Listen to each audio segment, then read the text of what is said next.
से बोलो जय माता दी, सारे बोलो जय माता दी। प्यारे भक्तों, आज हम आपको सुनाने वाले हैं माँ महागौरी की कथा। आज दुर्गाष्टमी है और दुर्गाष्टमी के दिन माँ दुर्गा के 8वें स्वरूप माँ महागौरी की पूजा की जाती है। तो आज हम आपको महागौरी माता की कथा सुनाने वाले हैं और पूजा विधि भी बताने वाले हैं। और इसके साथ ही हम आपको माँ महागौरी के मंत्र भी बताने वाले हैं। सबसे पहले जान लेते हैं कि माँ महागौरी का स्वरूप कैसा है, महागौरी माता कैसी दिखती है। इनका वर्ण पूर्णतः गौर है और इस गौरता की उपमा शंख, चंद्र और कुंद के फूल से भी दी गई है। इनकी आयु 8 वर्ष की मानी जाती है और अष्टवर्षा भवेद गौरी। इनके समस्त वस्त्र एवं आभूषण आदि भी श्वेत है और महागौरी माता की 4 भुजाएं हैं। इनका वाहन वृषभ है और इनके ऊपर के दाहिने हाथ में अभय मुद्रा और नीचे वाले दाहिने हाथ में त्रिशूल है।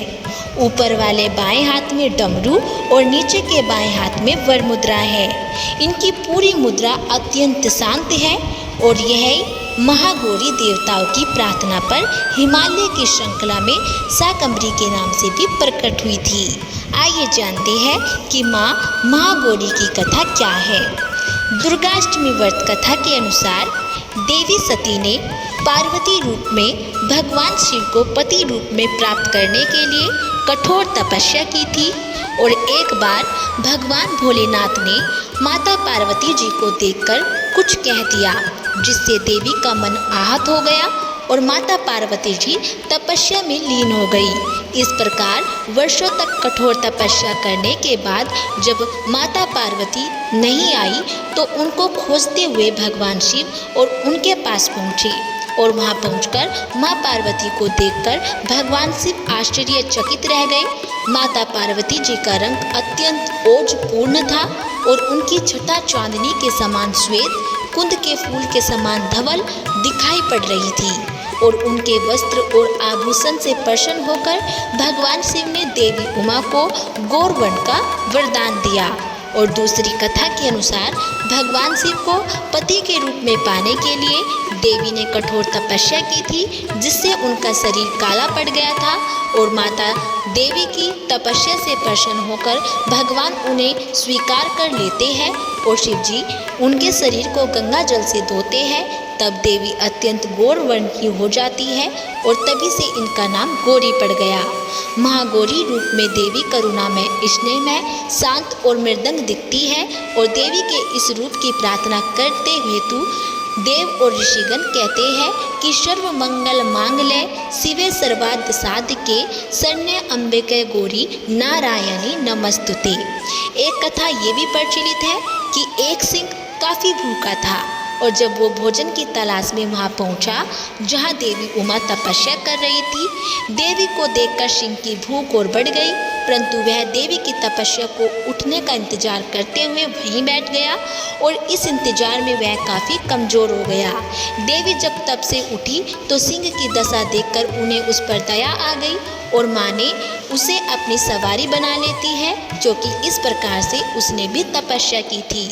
इसलिए देवी महागौरी का वाहन बैल भी है और सिंह भी है। बोलो महागौरी माता की जय हो। तो प्यारे भक्तों, ये थी महागौरी माता की कथा और अब जान लेते हैं कि मंत्र क्या है। महागौरी माता का मंत्र इस प्रकार है, या देवी सर्वभूतेषु माँ गौरी रूपेण संस्थिता नमस्तस्यै नमस्तस्यै नमस्तस्यै नमो नमः। यह महागौरी माता का मंत्र है और पूजा विधि इस प्रकार है। अष्टमी के दिन माँ अम्बे के महागौरी स्वरूप की पूजा होती है और इस दिन सुबह जल्दी उठकर स्नान करके स्वच्छ हो जाए और फिर देवी दुर्गा की प्रतिमा को अच्छे वस्त्रों से सुसज्जित करे और उन्हें फूल अर्पित करे, उनके समक्ष घी का दीपक जलाए और दुर्गा सप्तशती का पाठ करे और दुर्गा के मंत्रोच्चार करे और दुर्गा जी को पंचामृत अर्पित करे और साथ ही उन्हें 5 फल, किशमिश, सुपारी, पान, लौंग, इलायची आदि भी चढ़ाए और प्रसाद स्वरूप में माँ को मिष्ठान अर्पित करे और इस दिन नारियल का भोग लगाना भी शुभ माना जाता है। जिन लोगों को इस दिन व्रत का पारण करना है वे लोग कन्याओं का पूजन करें और घर में 9 कन्याओं को पूरी और हलवे के प्रसाद का भोग लगाए और फिर उनका पैर छूकर आशीर्वाद ले। बोलो महागौरी माता की जय हो। तो प्यारे भक्तों, ये थी दुर्गाष्टमी की पूजा विधि और व्रत कथा और मंत्र। यदि आपको हमारी ये वीडियो पसंद आई हो तो प्लीज़ हमारे वीडियो को लाइक करें और चैनल को सब्सक्राइब करना ना भूलें।